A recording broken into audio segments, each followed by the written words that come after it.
So the way we start is when we're setting up, we've got the location, and we really do just start by, we start at the back of the bag.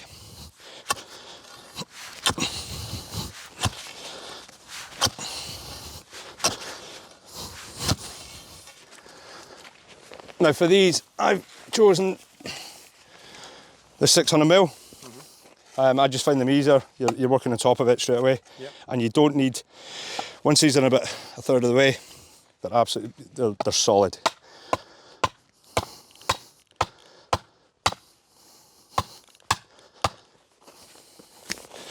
And what you do straight off the bat is you start at the back from the bottom, tying them off.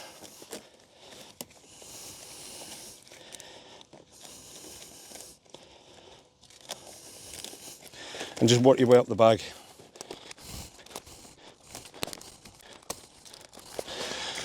Just before you finish it, just push them all down so they're sitting flush to the ground.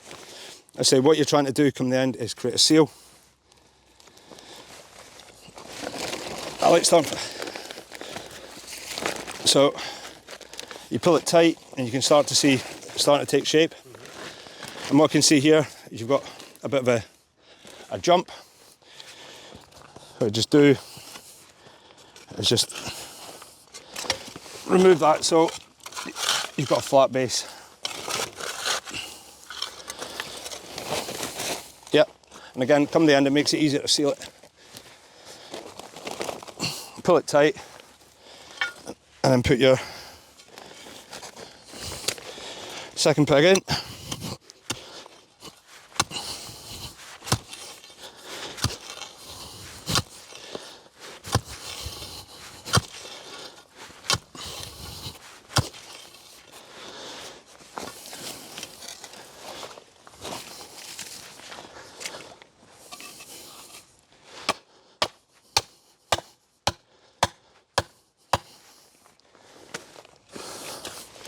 And just same and repeat. So you're slowly building the bag up.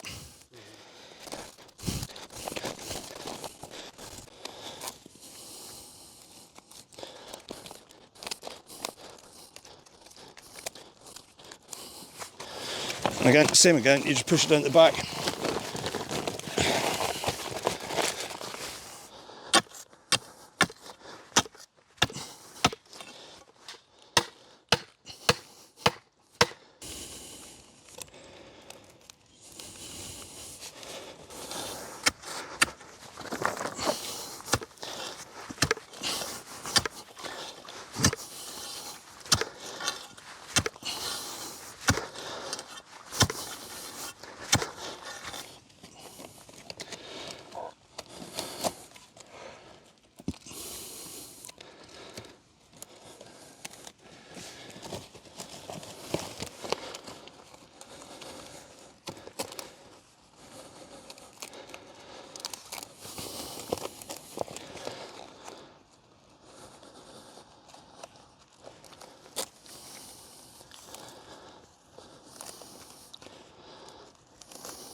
At this point, I normally put the 40mm stone in, and that just helps like form up the shape, and then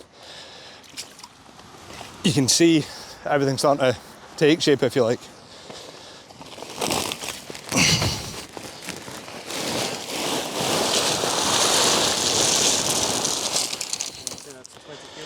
That's bang on 20 kilos. I measured that one this morning. So this is 1,000, 20 kilos, 450, about 15 kilos to fill the bag. You're not trying to fill the bag.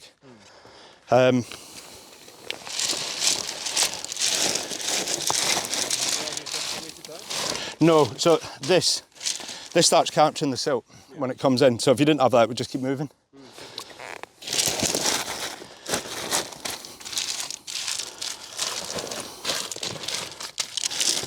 And that's literally it. You're just trying to cover as much. What I use, I just push a little bit to the front.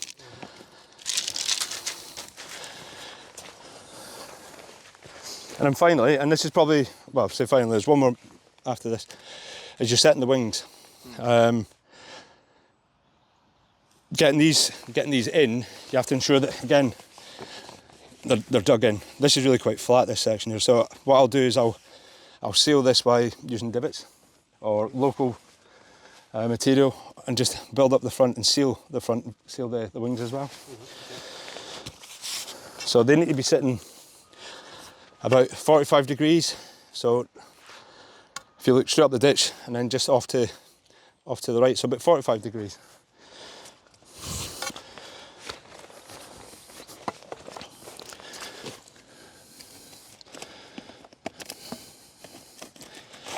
I say this is the Mark 1, the Mark 2 that I've gone through the IPO office with. Everything will come on the next delivery with eyes, so the poles can slip in quicker.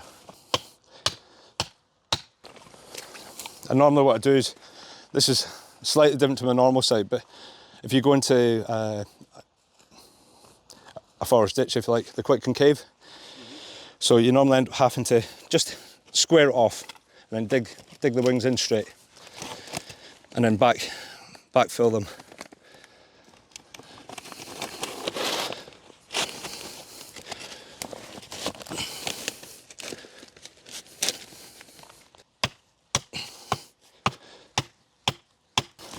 At this point you can see that there's gaps underneath it, and that's what you have to, that's probably one of the most important facts of this, is sealing it all the way around. So again, what I use is just what you've got around you. So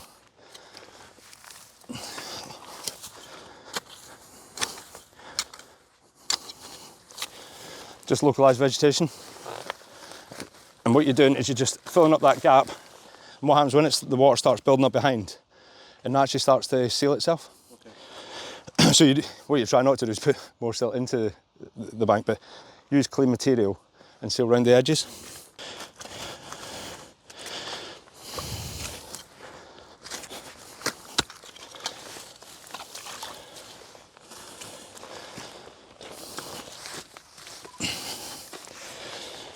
And you can see straight away that the water is starting to build up. Yeah. And you can see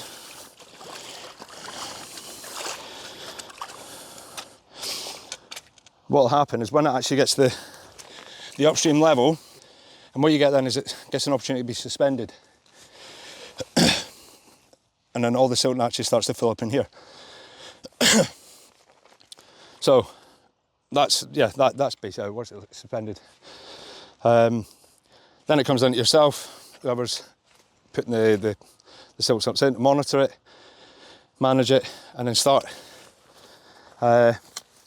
taking the material out, either via hand or we use excavators. We'll lift the bag completely out, empty it away from the watercourse, put it back in, start again. Yeah. So yeah, the whole concept was, what I wanted to achieve was to make it, say, from recycled materials, and for it to be reusable as often as you could, really. But yeah, you can see you've started to get this build up here. I'd probably move the wing out a little bit further, but normally our ditches would have sides on them. But yeah, this will start building up and then flow into here. And then what you get as well is you'll get a natural capture, as you've seen in the photos before, well, seen on the site before. This section here, for about 20 metres, starts capturing the silt. So it gives you an opportunity to capture the silt and document it if you want in there. And it gives you an opportunity to clear out the silt and stop it going into rivers or drinking water catchments or triple SIs. I say it's another tool in the armoury. Yeah.